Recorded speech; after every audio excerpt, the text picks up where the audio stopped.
Now let's move on into our inventory menu. The inventory consists in three major sections: categories, items, and modifiers. You should be really familiar with it if you already managed to create your own inventory in Clover. This is only taking what you have on your Clover account, and everything should fall in the rightful place if it is a category, item, or modifier. So all your categories, or the categories you already know, should be also here. So the first thing, maybe it is a bit unpolished, so we'll be correcting this here with ease. So let's ignore the first two buttons. I'll explain them in a bit. Expand all and collapse all buttons are important just because if you take into consideration how large is your menu, maybe you will want them to be expanded or collapsed.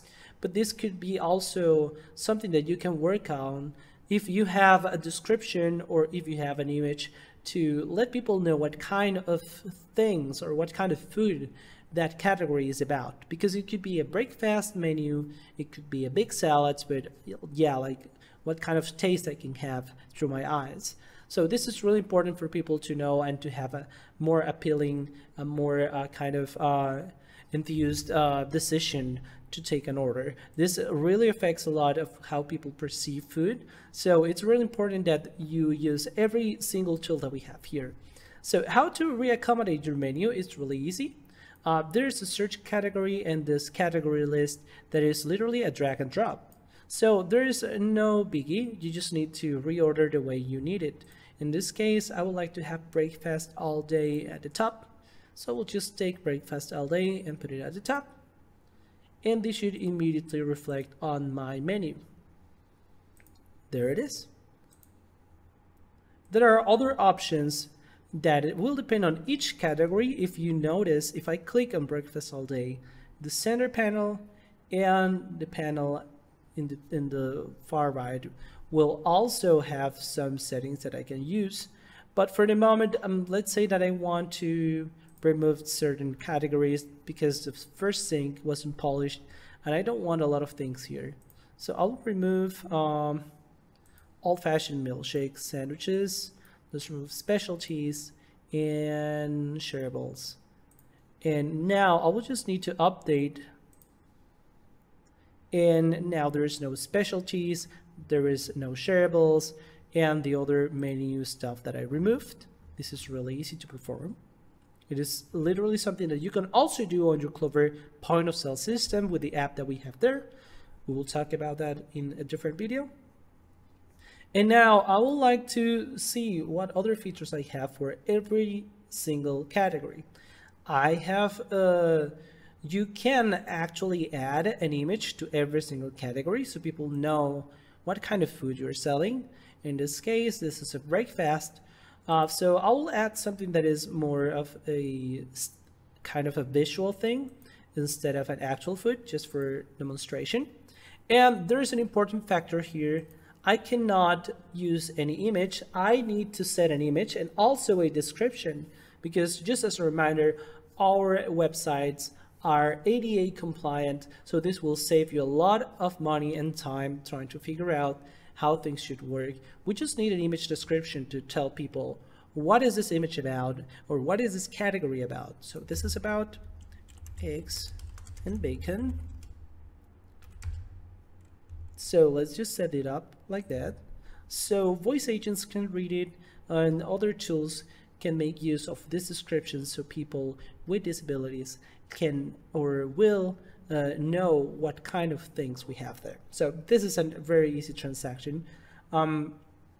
You already added this image here, and now there's one button related to this image that is always show category image that will work in a way that immediately people will see the image instead of having to expand the whole menu to make that work. So let's just see the example here.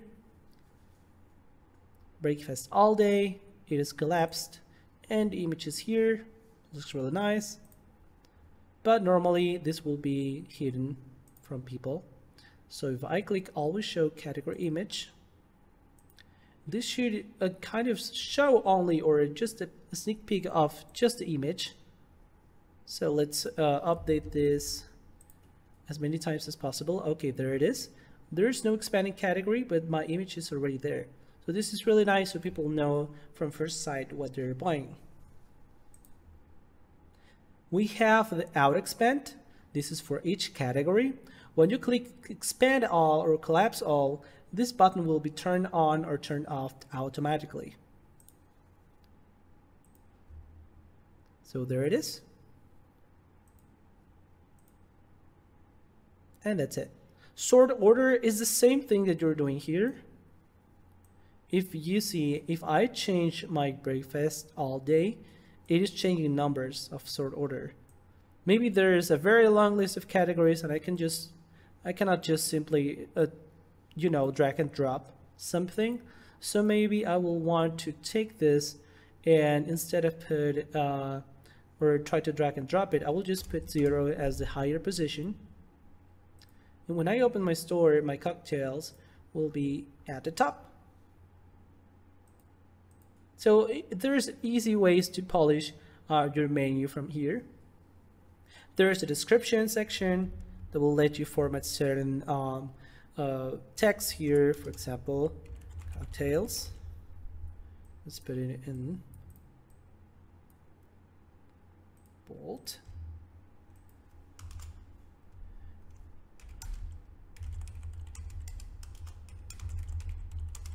And let's change the format here to non-bold, save description, and they should show immediately too on your menu. Cocktails number 1, 2. If you want to add any detail that you think or deem important for people to know, for example, if people is allergic or not, this is another thing that we'll see on other sections. So, and the last one that is very, very important for us is the limit time availability, because you'll have many options to introduce different menus for the day or for specific dates. So let's say breakfast all day. Of course, I want this to be during breakfast time. So it won't be all day, but I will have a limited time and I will have more space to restock or just to think about what other menus I can use. So let's limit this by time in a daily basis. And let's make this start from 6 a.m. to 10 a.m. Once I added this, when I open my store, I see breakfast here.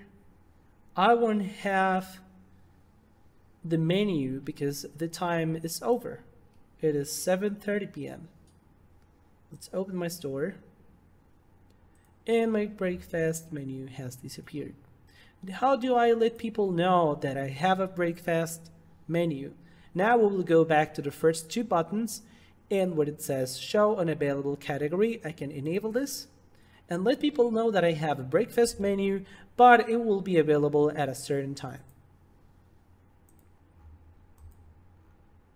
If I expand this, available daily on 6 a.m. to 10 p.m. And this is not something I can add to my cart right now. But maybe I want to set it up for tomorrow. So let's see if selecting a different time here will actually let me order. And yes, because this is breakfast time, I'm able to select the next day menu for breakfast and only between the hours that it is supposed to work on. If I go here and select 10:15 a.m., that won't let me actually make an order. So this is very nice because you can even set up specific days of the week or a specific date. So for example, if I have an Independence Day menu, I can set it up for the specific date I want.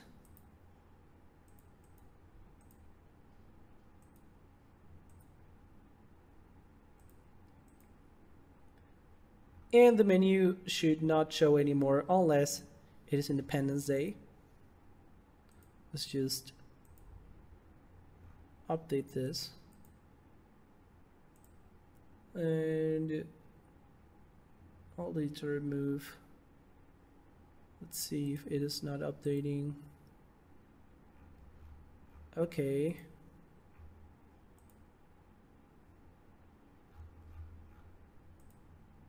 Let's try to select something from here.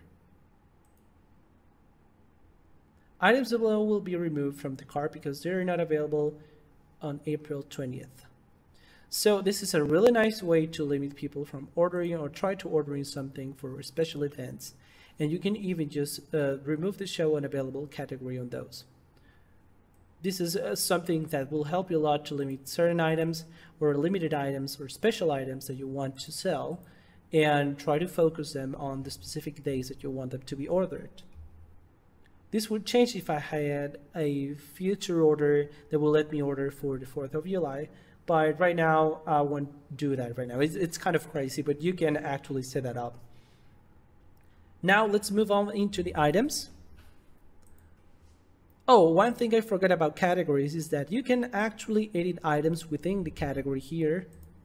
So if you already know that you have some categories that is a little bit messy and you need to reorder the items, you can just go here and start reordering them. This also applies for modifiers. So let's take a look to items. Items will have to, as the same as the categories will have, a different, this is not drag and drop, by the way, because it's all just the list of items that you have here. So it's just a full list of items. Items can be modified within the categories for reordering, but here's just the items. So you can focus more on what they are and what do you need to describe of them. So for example, if you have a acai bowl, you will want to add what kind of ingredients are you managing here, if you need a warning, if there's any allergy.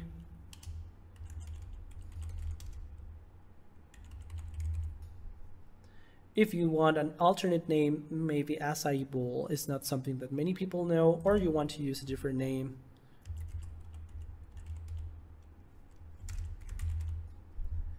And if you want to limit how much people can order on one single order, so I don't want people to go overboard and just kind of, consume all my stock. So I will have to put a limit to how much they can order or per person. And also you can set an image. Again, this image will need you to add a description so it will be ADA compliant. So some examples of restaurants that actually have done an amazing work trying on every single image, putting descriptions, even alternate languages. I will put it here as an example. Is this restaurant, for example, that they made use of every single tool that we have here. So they have a very nice menu filled with images. And it looks really nice. So this is what you can do with the items here. You can add the warnings. In this case, if I save the warning here and I go to my store and try to look for this Brazil bowl. Let's find it here. Sorry, acai bowl. Oh, this seems to not be available. Oh, let's try another one. Let's try, what could be available here? Chicken fried steak. Chicken fried steak. Hot.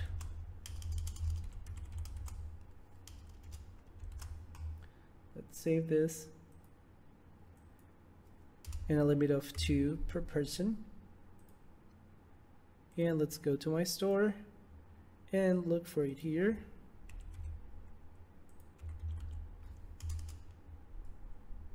Chicken fried steak. Try this chicken fried chicken. There's a lot of description here. Scroll down for more modifiers. Breaded fried steak with sausage gravy. You can have your selectors or your modifiers here and go ahead with your order. So this is very easy to follow up, honestly. It's just an alternate name.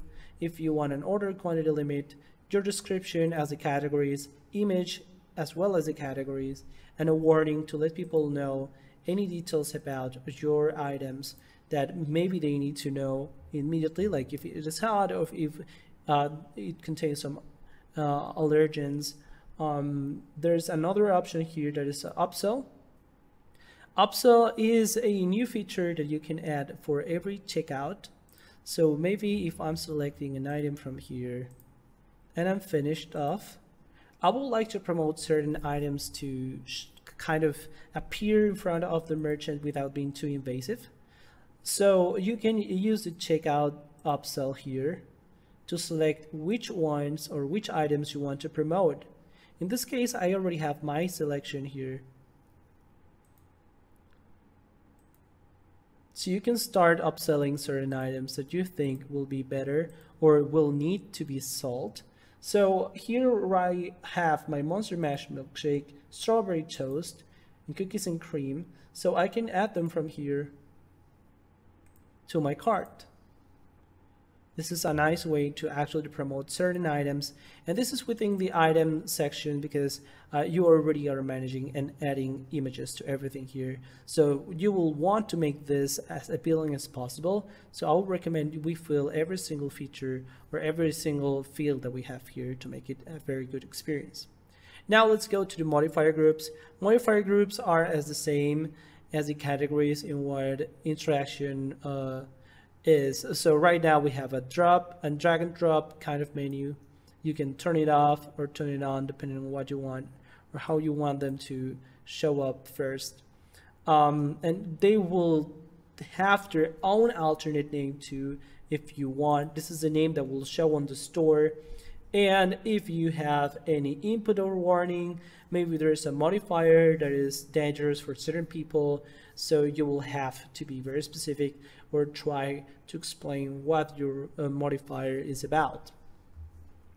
These also come without expanding features, and this is because you could have maybe a pizzeria could have a lot of modifiers. There's a modifier for a half, the left half of the pizza, and for the right half or for the whole pizza. So you will have a lot of variations here. So you will want to make that really clean and to not hinder your customers from ordering and to make sure that they can order something. So in this example, we have some modifier lists that will use minimums to let you order after you selected one of those. There are others that are completely required. Like this one, it is asking you to select minimum or at least 2 of them to continue with your order. In this case, it is very strict. It is just 2. There is no more, no less. And if you notice, there are quantity modifiers. So if you select mac and cheese and you want 2 of them, you can select 2 of them and still comply with what is being asked for this order to be made. So here you have the modifier groups. These are all created in your Clover account. Just remember that if you want to add, remove completely, or kind of change other stuff or pricing, you will need to do this on your Clover account. So let's go here under the modifier list that every single group has. You will be able to set up a maximum quantity of how much people can order for every single modifier here. For example, I want people to select mashed potatoes, but there's just a maximum of maybe 2 or 3 that they can select. So people is conscious of what they're asking for, or there is no limit. You can be very specific in what they can do or not in your modifier section.